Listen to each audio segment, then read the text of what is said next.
This is actually the new Rey Media Show, second episode for real estate people. We're gonna go down with 6 different real estate people, real estate agents, people, I guess they are people, all over Ontario, and we're gonna go through their first 6 months of what it was like to be a real estate agent. And we're gonna go through their difficulties, their challenges, how they overcame those challenges, and the most important, what would be a piece of advice that they would give themselves now, with the knowledge that they have now, back then, when they were just getting into the business? What would you tell themselves? And I really hope that this brings value to people, real estate agents getting straight into the market right now, or maybe thinking of getting into the business. And maybe you can avoid some of the mistakes that my guest made. Maybe you can take something to implement to now. And I hope you enjoy it. Cheers.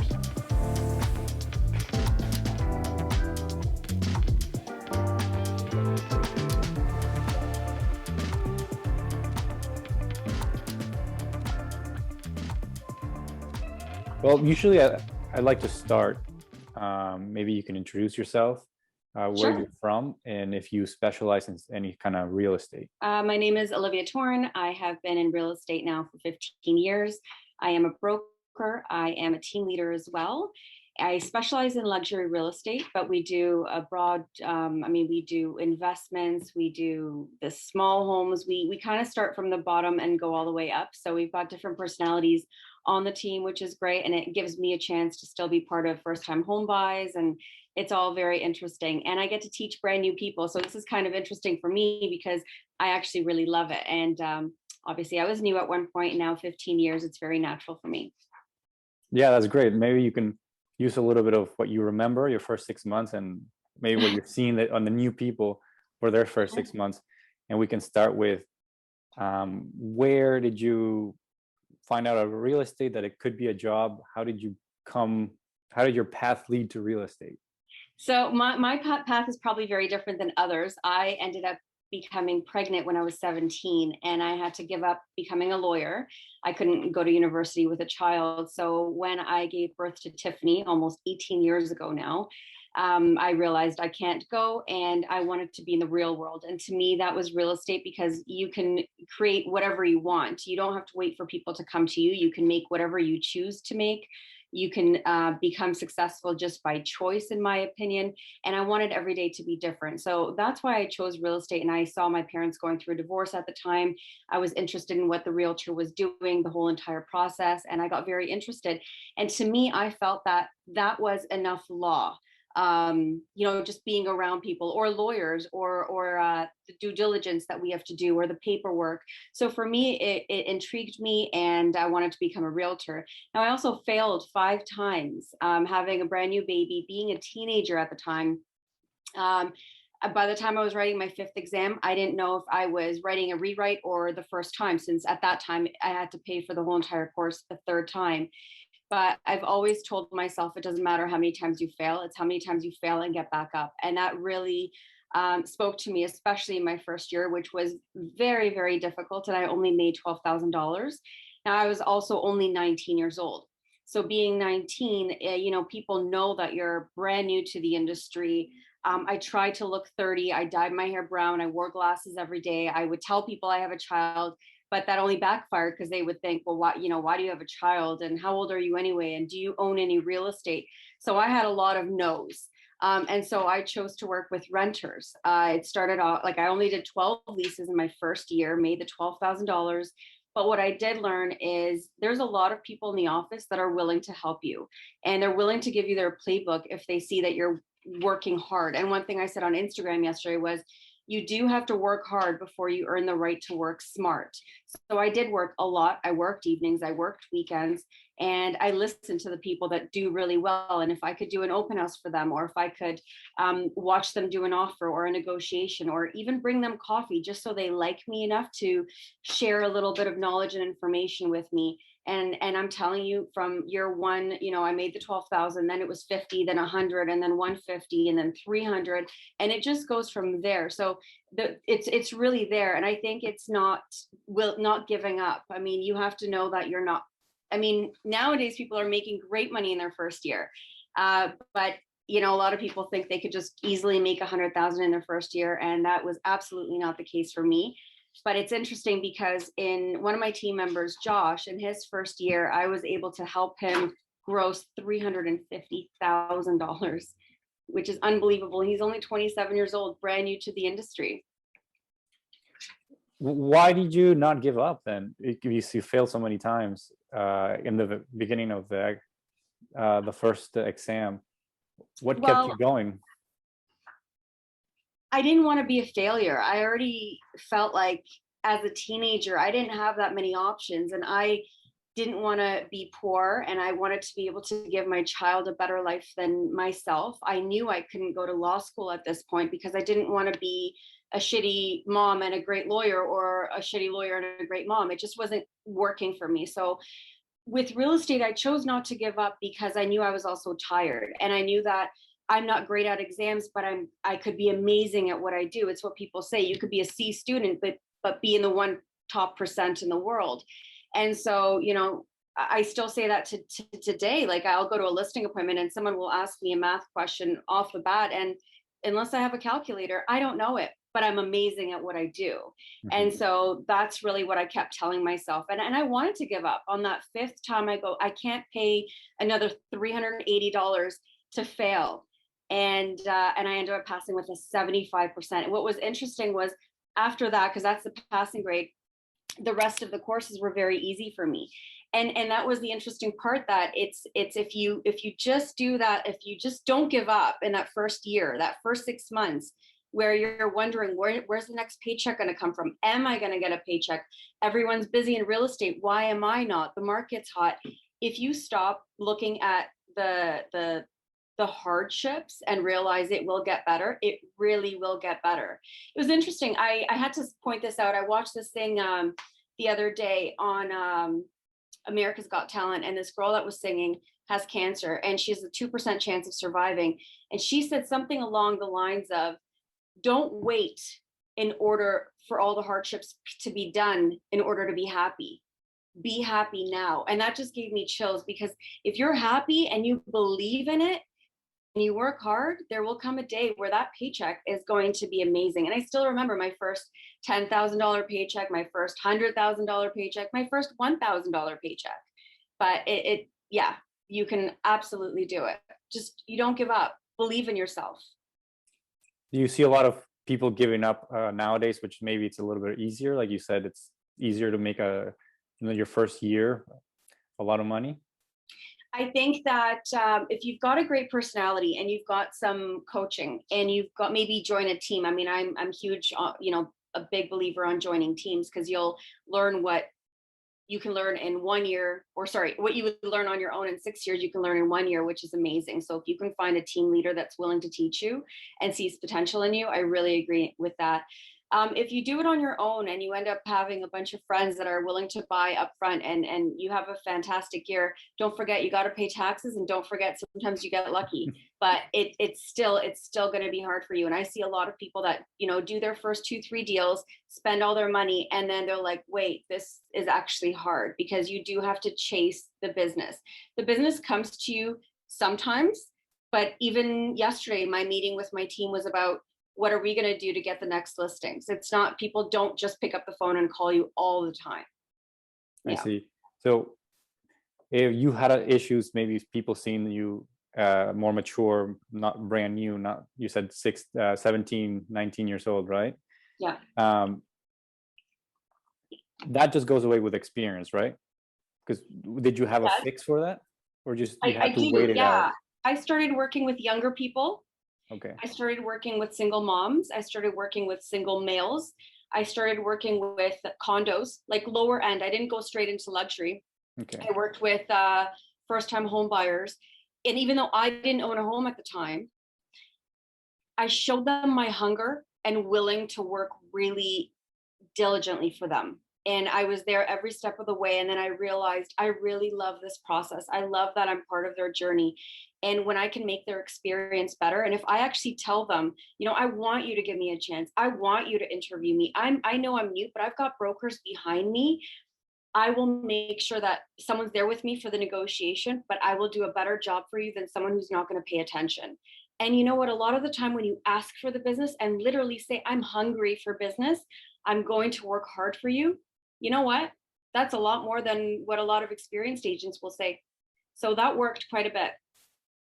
How did you, maybe you can break it down for people, because a lot of people I see that aren't very, it's hard for people to get coaches or people to mentor them, maybe because of their personality, maybe because the way they come off.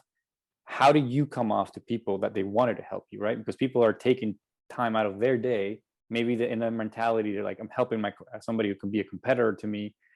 How did you come off? What was your feeling, or what were you doing so people wanted you to help you? I would feed their ego. I would tell them, just like I said, I'm hungry for the business. I would say, you know, I'm hungry to learn, but in return, I want nothing from you. Can I just do your paperwork? Can I help you? Can I bring you a coffee? Can I get you lunch?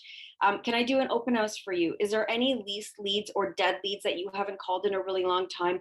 Can I call them for you? It's your deal. And a lot of the time, if you actually make something happen for them, they're going to share. Okay. So it's really just showing them that you're willing to do things for them as well. Like with the brand new people on my team, I want to see that they are, you know, willing to learn, willing to listen, willing to even spend a month before their license just watching me do what I do, and not necessarily ask me a million questions, but grab a notepad and just watch me do what I do, or drive around with me. And that 1 month will just get them through the door of confidence by the time they're licensed, or if they're brand new to being licensed. And you know, inspiration, motivation, making each other watch things off YouTube that inspires each other, real estate shows, asking each other, what great books have you read recently, inviting them to events. So I would ask my team leader or some people in the office, if there's you know, if I can come with you to any of these events, you know, I'll be happy to try to get leads, and then, you know, they're ours and you can help me, and it's 50-50, but I'll do all the work. Whatever it is to try to get you in the door of comfort. Once you get comfortable, you can do it on your own. But these people, if they see that you're going to be good, a lot of the time, it's not jealousy. A lot of the time they will give you their playbook because they see a little of them in you by trying to be good. Yeah. Okay, so if I sum it up in the way that I understand it, Yep. It's more of a trade, right? Willing to trade maybe your time, your efforts for them teaching you, not just feel entitled and you know, like, teach me, you know, give me. So give more than you take at the beginning. You know what? I had someone that interviewed with me, and all they did was talk about themselves. And I was with my assistant, and I was like, you know what? She's been talking for 2 minutes. She's been talking for 5 minutes. She's been talking for 7 minutes, and she lost me. I mean, I have ADD as well. Like, I don't want to listen to someone for too long. But if she's saying to me, not necessarily what she can bring to the table, because she cannot bring anything to my table. I can bring to her table. But if she's willing to listen and learn and want to, like we said, trade and help each other, absolutely, I'm willing. It's just a matter of I mean, here's a great example. Ksenia, she's my assistant, who has been with me now for 6 years, and she's getting 7 years, and she's getting licensed. First 6 months of real estate. What can you say? What do we do? For 6 months of like an agent starting. Mm-hmm. Do you want to come join me just for a second? Because this will actually be really good. Because now it's someone that is becoming licensed. Hi. Hello. So Ksenia, as an example, in the first 6 months, if we're hiring someone, what is it that I want them to do, or what do they give me in return in order for them to start bringing in business for themselves and making money? The first 6 months, they're basically learning from you, from other team members, from me. What are they bringing? So as an example, I would not want a brand new person to bother me with learning how to do paperwork. So they'll come to her as an example. So there's got to be a system in place. But at the same time, I love initiative. Like Maggie just joined us, and she asked if she can, instead of, you know, assuming I just want to spend money on marketing, we created the marketing piece for us, and she's going to hand deliver it to her whole entire neighborhood. Of course I'll pay for it. I don't even know what I paid for it. Maybe it was 1,000, maybe two. But the fact that she's not asking me to just send it out, because that doesn't always work right away. The fact that she wants to jog and put it out to every person in the neighborhood, that's initiative. Josh, it was COVID, 2 months, we didn't work, we made no money. He was brand new into the industry. He quit his job. He was going to wait 6 months, quit his job. And I said, okay, let's get our asses into an office. And if we can't go into an office, we'll wear masks or whatever. We'll come to my house and we're going to work. We're going to write down every person we know that we can actually have a conversation with in the next coming months. And I bet you we're going to be so busy. I'm telling you, I mean, we thought he'd make 100. He made 385. Wow. He saw on my vision board yesterday. I don't know if you can see this on my vision board. Mm-hmm. Okay. My goal was 750. I gave myself a raise yesterday to 900. Why? Because you can do whatever you want in this business, but be realistic. First year, you know what? Make it 50,000. What are you going to do to make those 50,000? How many people do you need to sell to? How many leases do you have to do? How many dead leads do you have to take from people who no longer want them in order to try to get something? Once you do that 1-2 deals, oh, it's like riding a bike. It'll be natural. Is there huge pitfalls that you've seen people have like big mistakes that you've seen people commit, and you can talk about that? Yeah, the biggest ones is I think they get demotivated about not making money quickly. And I always ask the question, are you financially okay for all your bills for the next 6 months? If they say 4, okay. If they say 1, I don't need that stress, and neither do they. So they get unmotivated by thinking about the paycheck. I actually fire people if they become transactional. And what I mean by that is if you're counting paycheck to paycheck, if you're calculating your commission before the deal is done and firm, you're not meant for this business, because not only will you be living paycheck to paycheck forever, but your clients can smell you being desperate. And if people can smell you being desperate, they're not going to work with you, because they're going to know you have your own money on your brain as opposed to them. And you're dealing with their biggest asset, all their money. So it's got to be about them. So that's the biggest mistake I find, that people who don't tend to become successful are very transactional. Is there a tool that after your 6 months that you started to implement, or now through your years, that you've seen completely give you an advantage or just help you with time? Anything that just helped you, a tool that you use? I think definitely going to events, and instead of handing out your business cards, it's about making an impression. Who's going to remember you? So having 5 great conversations as opposed to handing out 30 business cards. They're all going to throw them out anyway. I think it's being known in the area, starting a farm area. So it could start off really cheap, like you writing a letter, like I've got a buyer for this particular area, or cold calling, right? So if let's say someone in the office sold a house on Tecumseh, what you could do is you can ask that person, do you mind if I call all the surrounding streets, find out first if there's any other ones up for sale or what sold recently. That way you call everyone. And when I call, I don't say, hi, how are you? Because no one cares. I just go, hi, it's Olivia from Remax. I'm just calling your whole neighborhood because there was a recent sale on Tecumseh, and I've got tons of buyers that are still interested in the area. Are you thinking about selling in the next 6 months to a year? And then he who speaks next loses. So that is the biggest thing when you're negotiating, when you're talking about commission at the table with your sellers, when you're presenting your listing presentation, when you're asking for business. Once you do your closing statement, close your mouth and in your head say, he who speaks next loses. Even if it's uncomfortable, say it again in your head.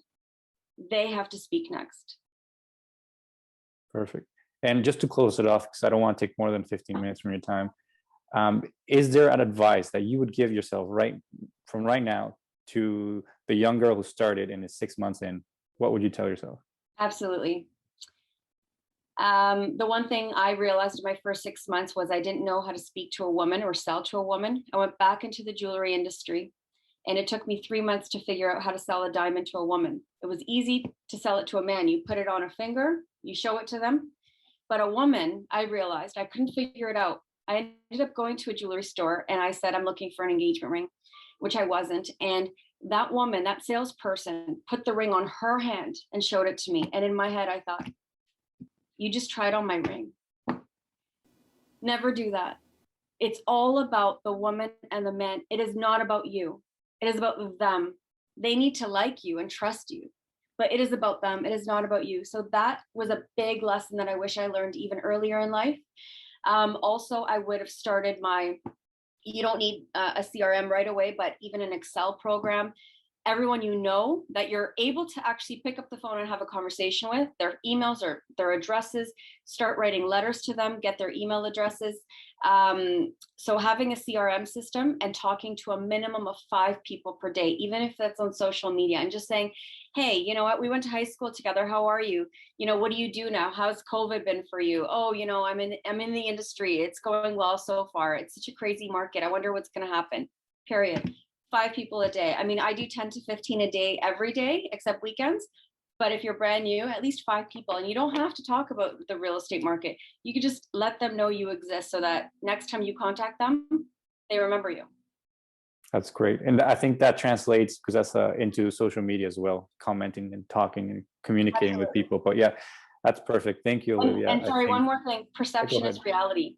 Perception. So if you're on social media, be fun. I mean, in today's world, be fun, be happy, let certain messages be known. Be real, be very real. The one thing I learned from $1 Million Listing New York from Frederick Ugland, be yourself. If you're weird, if you're silly, whatever you are, be you. You don't have to pretend you're 30 and dye your hair brown. You can be you. People will like you for you. There's enough business and enough money to go around. It doesn't matter if there's 100,000 realtors in the area. Be you. But yeah, I mean, have fun with it, enjoy. And perception is reality. So you're always busy. Okay. Say you're always busy. If someone pages me, she's in the middle of an offer right now. I don't say I'm with my 3 children. If I say I'm a single mom with 3 children, you'd be surprised how many people don't care, because it's all about them. But if I say she's in the middle of an offer right now, she'll get back to you in the next hour, they respect it more. So hopefully someone gets something out of everything I just said. Oh, I'm sure they will. So okay, thank awesome. you. Thank you for your time. And you're very welcome. Everything is ready. I'll send it to you, and I hope. Amazing. Thank you. Okay, bye. Have a good day. Bye. You too. Okay. Yeah. So we start. How about you start it off, and you start introducing yourself with your name, what you do, you specialize in anything in the area that you work in real estate. Beautiful. Well, first and foremost, thank you for having me here today. I'm really happy to connect and share some insight into what it's like to be in real estate in Vaughan. So my name is Jessica .ragimov, and I am a GTA realtor. I work with the Clayman Group at Remax Realtron, and our office is located at Yonge & Center for anyone who's familiar with the Thornhill area. And we specialize in residential resale in York region and specifically in Vaughan. So if you have anyone who's hoping to relocate there, give me a shout. Perfect. And you've been in real estate for how long? It's been 7 months now. Perfect. Yeah. So you can tell us right off the bat why you thought, what was it? Maybe a year ago, you decided to get into real estate. What attracted to you? So it's been over a year. I signed up for my courses, I would say about 1.5 years ago. So I was part of the first cohort of the Humber program. So it used to be with Oria College. Now it's affiliated with Humber. So it was a really interesting time. And what brought me to real estate? So it dates back to when I was about 8 years old. My dad and I both shared a passion for real estate, and he's the one who ignited the fire in me. We used to spend every Sunday going to presentation centers, to open houses. My mom was not interested at all. She's like, take Jessica, go with her, enjoy yourself. So that's what kind of ignited the fire in me and the passion. And then I ended up, pursuing some other things, going to university, studying criminology, studying French. And then it's funny because everything kind of went back into full circle, and certain experiences brought me back to where I am today. So what do you think it was going to just father-daughter bonding, or he had the passion of real estate or architecture and you just pass it on to you? Yeah, you know what? I actually think it's a combination of both. Him and I are very close. We're very similar. So it was cool to be able to build a relationship with my parent other than like a, a dad-daughter relationship. So it was kind of a thing we both did together. And yeah, and that's essentially kind of what led me to be interested in it. And then myself, I started to develop, an interest, specific things I enjoyed. I studied criminology. I really like the legal aspect of real estate, the contracts and all of that, and being able to promote and protect someone's best interest. I've always had that in me. So being able to apply that into, my work has been phenomenal as well. So yeah, it's been a combination of a few things. Why don't we go into you in the very first 6 months? What's the biggest challenge that you faced personally that really, when I say it, just your mind goes right to it? Biggest challenge in my first 6 months. I feel like a lot of people don't maybe see this or don't get it when they get into real estate, but the hardest part is finding business. So prospecting, cold calling, door knocking. I mean, I think a lot of us, when we think real estate, we think beautiful homes and taking videos and the personal aspect, talking to people. But there's a lot to real estate that we aren't aware of, right? So yeah, that whole prospecting aspect of it, it's a really, really big grind. And you have to keep your funnel going, right? So you could be doing a transaction and taking care of either a buyer or seller. But once that transaction's done, you need to be able to have something else to start working on, right? So you need to be constantly prospecting and looking for clients. And there's that whole sales aspect that I feel like a lot of people overlook as well. So yeah, I think for me that was the biggest challenge. It's like I have to call people, and I'm like, usually people call me when they need something, and now I'm calling people. But I think at the end of the day, it comes with like your mindset. And if you go into it thinking, hey, I'm actually helping these people, I'm providing them with some sort of knowledge, instead of, oh gosh, I'm annoying these people, I'm calling them, I'm probably bothering them right now, that completely changes the atmosphere. Yeah, I feel the same way. When I was in life insurance, when I started out, I would get a client and I'm working through it, and I would just forget about prospecting and keep going. I'm just like, I'm 100% focused on that client. And then that client's done, and you're like, oh shit, what do I do now? Yeah. It's like, what are some things that you started to do from the first month to now the 7th month to keep that thing going, to keep that funnel going? Are there little things that you just never stop doing every day, every week, that you could suggest for other people? Yeah, you need to have your systems in place. And my partner that I work with, he was able to show me, this is what will lead you to be successful, right? And so you need to have your systems in place. You need to have a CRM. You need some sort of tool for you to be able to manage all of your leads and everyone that you've touched and spoken to, right? Because with real estate, it's not just call someone and they're ready to go. Yeah, actually come. I mean, there are times, and that's great, but for the most part, you need to be nurturing these people that you're speaking to. You need to provide some sort of value to them. So you need to be able to track the conversations you're having with them, right? I know some people can manage it on their phones. I personally can't. I like to have everything organized in one system. So yeah, definitely having a CRM has been very, very, very helpful. And yeah, just being able to follow up with those people that will get you far.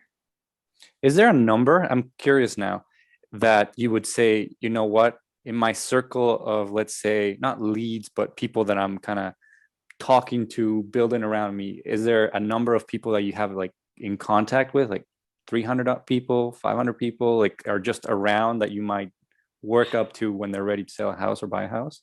You know what? I was told even when I was first starting by a few people, they're like, at least have, 50 people in your circle that you reach out to.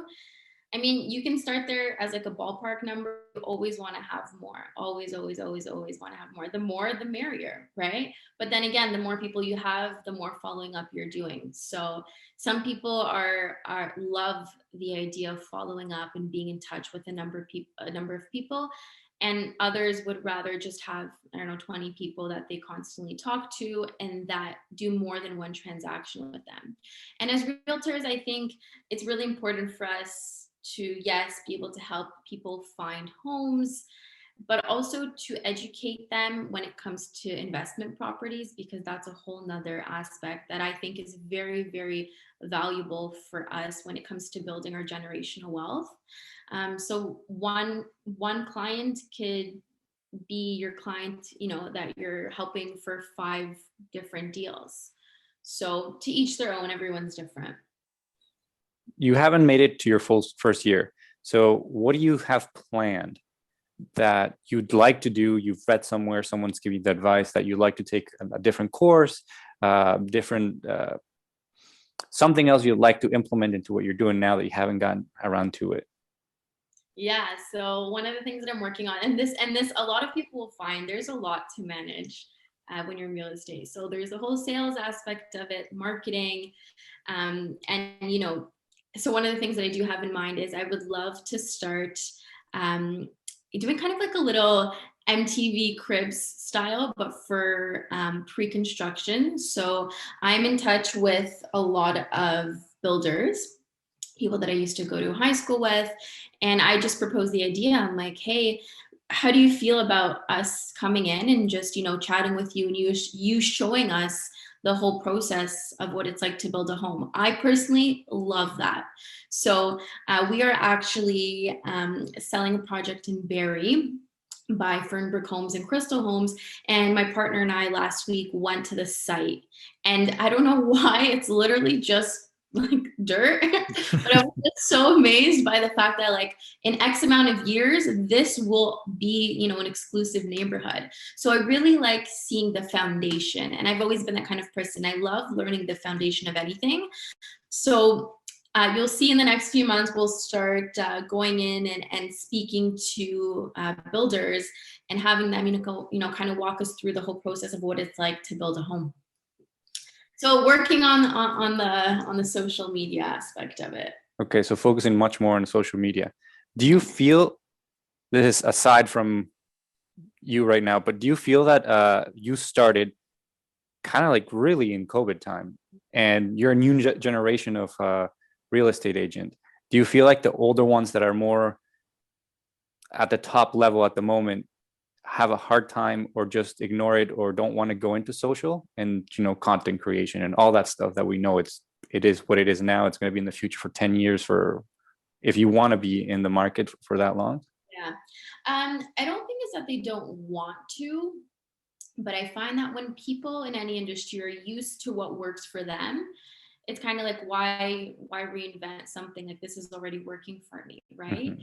But then again, I find the value in jumping into things and adapting when we have to, right? So COVID hit, and I find that the people that were able in any industry to get through and succeed are those that were able to adapt to the new environments that we're in. So I find like, I'm just thinking if I was, 60 years old right now and posting on Instagram to me would probably be such a drag. Not to say that I don't want to do it, but maybe there would be a little bit of a hump just because I wouldn't know how to do it, right? So, and that's when you decide to hire someone or, ask questions.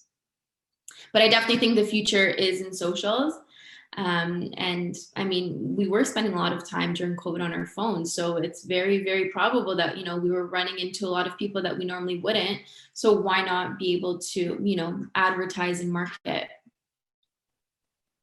Do you have a set budget that you give yourself monthly, or it could be monetary, it could be just your time that you invest in marketing?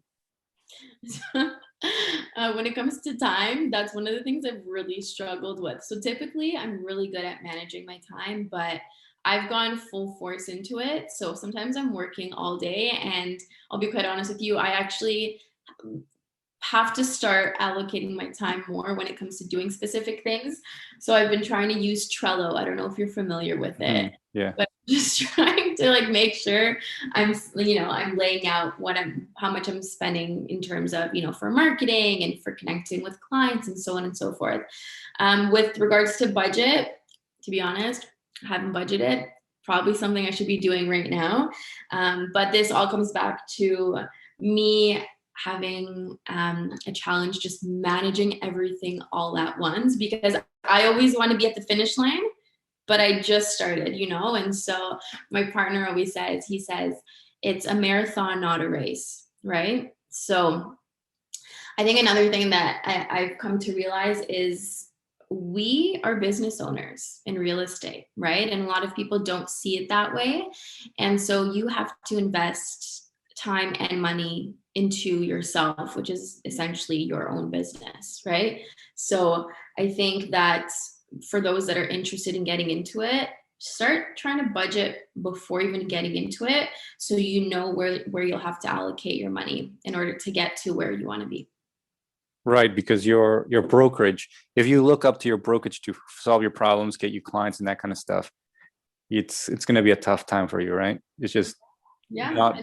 What would you tell somebody who's out of real estate is the core essence of the purpose for a brokerage? The purpose for brokerage, well, at the end of the day, it comes down to what you value. So, I mean, the brokerage is there to support you through any part of your transaction, right? So I'm with the brokerage, Remax. I'm sure you've heard of it before. And I find my brokerage supports me when it comes to training, right?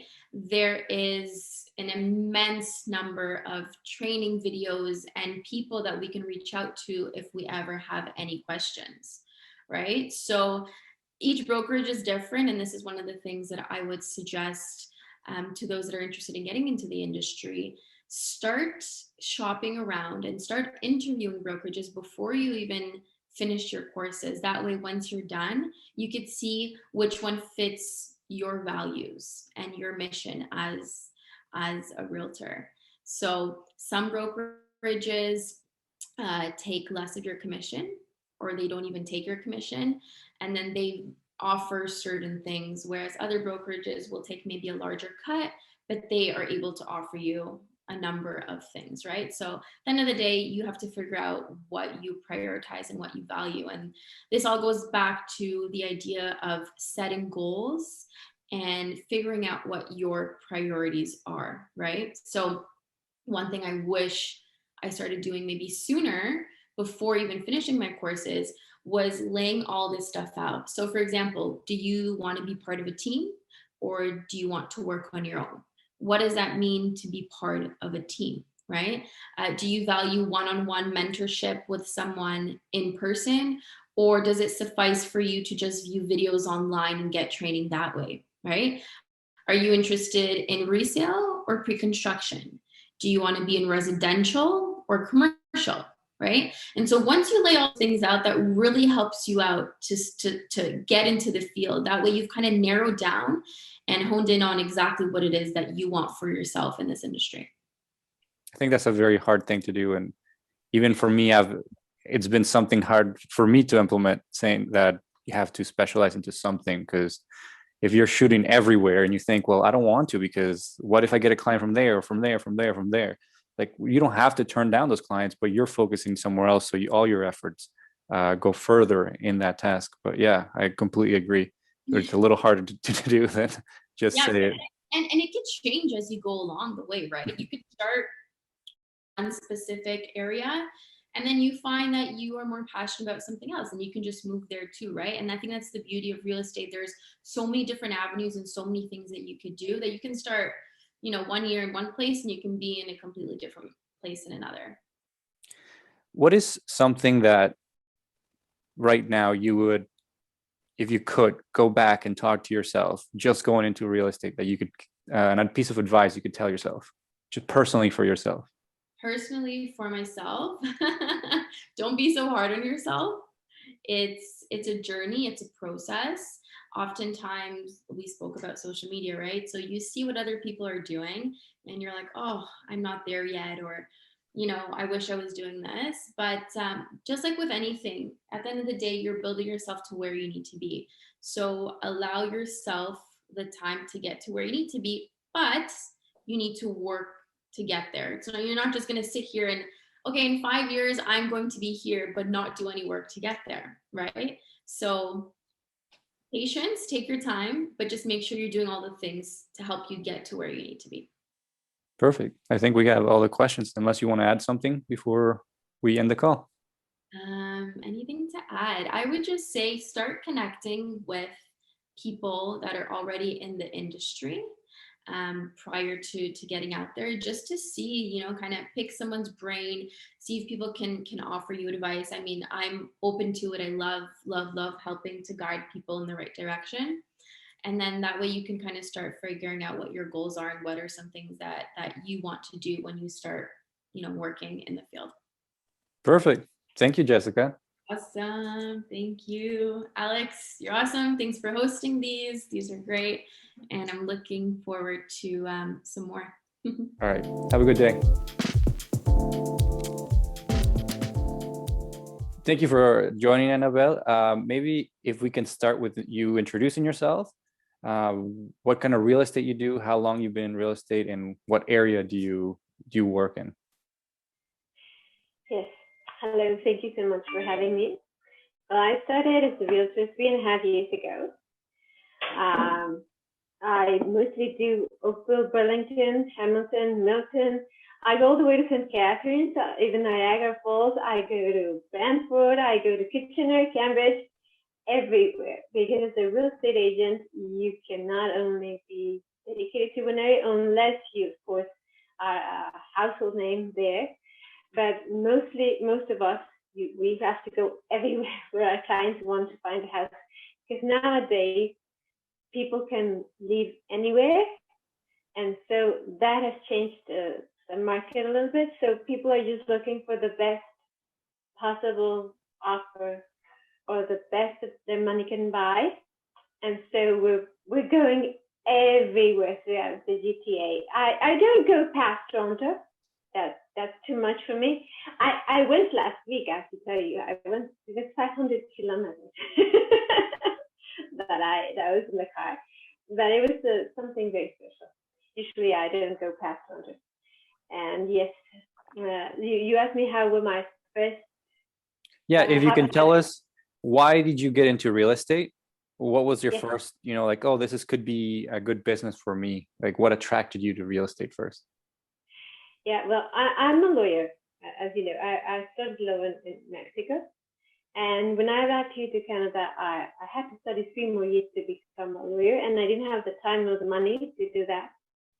So I started working as an administrative coordinator in a company, and I decided that I was going to study real estate because that will allow me to to have more time to organize and manage my own time, my own space, and to have a better income. So I studied in the course of 2 years on my courses and took my exams, and that's mostly why I became a realtor, because I love houses. And I like to be with people. And because of my background in law, I thought that it would be a good fit. Because everything in real estate is related to the contracts, right? You have to draft the contracts, and I thought it would be a good fit. So yeah, because of all those 3 things, the houses that I love them. I just go to open houses even though I'm not selling or anything. I just love to see them. And then people, I love to be around people, and thirdly because of the contract. That's why I became a real estate agent. And on the other hand, because I thought I would be able to manage my time better, and because of the income. What was your first big challenge that you faced once you already had your license, and maybe you weren't expecting it, caught you off by surprise? What was your first challenge? Well, I remember how I told you that I wanted to manage my time and I wanted to have more free time, etc. It's been the opposite. I don't have free time. I sometimes cannot manage my time. I can have maybe, I say, some events I want to go to. Well, not nowadays because it's COVID, right? But before, when I started, I realized that I used to have, I don't know, meetings with friends, whatever, and I couldn't make them. I couldn't get there because my clients wanted to see a house exactly at that time. So they say you have to manage your time and you have to limit how much time you dedicate to your clients. But in reality, in this market, when someone wants to see a house, you go show it. You do whatever you can do to get the business. Mm-hmm. So you're not really that free. And for example, weekends and evenings, when you would be free from your usual job, is when I'm the most busy. So that was the most sobering effect I had at the beginning. Like, oh my gosh, no, it's not true that I do have more time. I have less time, but it's very enjoyable at the same time. So how did you cope with it? What did you change anything with your mindset, or did you start doing a more strict schedule on when you work and when you don't? Or how did you fix that problem, internal problem of like, it's much different than I thought time-wise? Yes, oh, definitely. It's like being a doctor on emergency call. Like you don't know what's going to happen. That's how it is. Well, I changed my mindset first of all, of course. It's part of the job. You know, that's how it is. And second, I do have to save some time for what I want to do, and I have to be immovable. And you have to know that even though you get a request for a showing or something, some things go first. And if you miss out on something, just like, and that's how it has to be. You cannot be winning everything just and letting your life pass you by. So you have to know that sometimes good things are going to pass you by. So, but it's okay because some of the things are more important than others. How being new, like I don't know how long you were living in the area, but being fairly new, not growing up in the same city your whole life, how difficult was it to find new listings? I'm not a listing agent. I'm a buyer agent. Okay. So I work in team. I work in a team where the listing agent is the main team leader, and I work as a buyer agent. So I work with the buyers. So that's why, because as you're right, when you're not from an area and you don't know the people, it's very hard to get listed. But buyers, they're easier to come by because they're also new to the area, and so you show them around and you show them what's available, and that's how teams work most of the time. I see. Another question that I've been asking everybody is, after your 6 months, after your first year went by, is there any tools that completely changed how you were doing your job before? It could be software, it could be I don't know, your phone, it could be a tool that really completely changed on how you were doing your job before to what you're doing now. The CRM helps a lot in organizing my clients, to see where we're at, to see what properties we've seen. It's an organization tool that helps me a lot to see where we're at with every client. Were they? It's better than an Excel. Yeah, no, of course, much better. Were there any difficulties that you could share that now that you have more experience, you could have seen like, oh, that was an easy fix. Oh, that was a silly mistake that I made that just made my life harder, that maybe you could share? Yes, I'm going to tell you something horrible that happened to me. You have to pay attention. This is not regarding electronics. This is regarding a contract in particular. When you draft contracts, pay attention to all the chatels inside the house. For example, that dishwasher, the dryer, washer, fridge, how many fridges. if there's an electronic garage door opener, anything that might be in the house, be very careful, because sometimes they might say that there's something in the house when it's not, or then you assume that there's something when it's not there. For example, a dishwasher. Many houses don't have a dishwasher. You would think that they all do, right? Mm-hmm. But sometimes they don't have dishwasher. Mm-hmm. And your clients, even though they go see the house 1 or 2 times, they might miss that.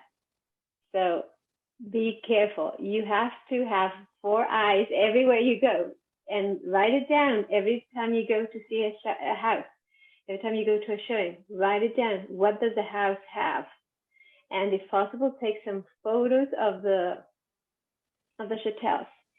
And if possible, even list the type of chatels that there are in the house, because there have been cases where the sellers changed the chatels before the closing. Maybe they had a beautiful fridge showing, and the listing didn't say that they would change it. And then when the closing happens, you find that there's another fridge. So you have to be very careful with that, because I don't think the chatels are very important when you buy a property. For me, the overall is what matters. But for many people, they are very important. Mm-hmm. Some people are guided by those things when they buy a house. Sometimes they just love the fridge. So be careful. Or like the curtains, if they're going to leave them or not, type of thing, right? They always leave them. They're supposed to leave the chateau. It's part of the deal, always here in Canada. But people, what they do is sometimes they do change them. There have been cases in high-end luxury homes where they're showcasing very nice chatels, the fridge, the stove, the washer. They're, wow, top of the line. And then when the closing happens, they change them for lesser versions, let's say. Mm-hmm. So sometimes people have to sue the sellers to get the original chatels back.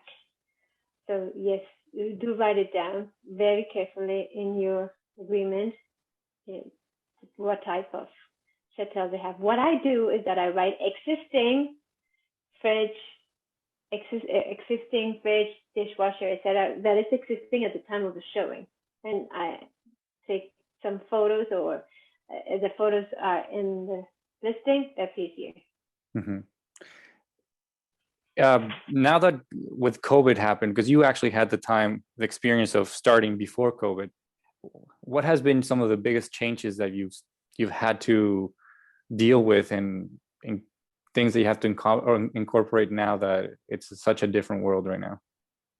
Oh, absolutely. Before COVID, you could go to showings, you could take children, the grandmother went to the showing, everybody was there. Nowadays, you can only take 2 adults, and children are not allowed. You have to ask for permission if a child needs to go for any reason. And everyone has to be extra careful, always wearing a mask and disinfecting hands or wearing gloves before the showing. Showings are very fast now. I remember they used to give us 1 hour to see the property. Of course, we never took 1 hour, but it allowed us to be, more calm and to take things more slowly and to plan our showings better. Nowadays, they give us half an hour, and in some properties, only 15 minutes. Wow, for a whole house. Wow. Yeah. How what have you noticed that's changed with your buyers because of that? No, they don't realize. No, buyers don't seem to realize that there's COVID. They just wear their mask and they try to obey what I tell them. But yeah, sometimes I feel like a teacher. Don't go there. Come back here with me. Don't touch that. Yeah, I think So- it's human nature. Yeah. Contracts and just by the time that they want to put in an offer, all that stuff didn't really affect the reduced time of No. scene.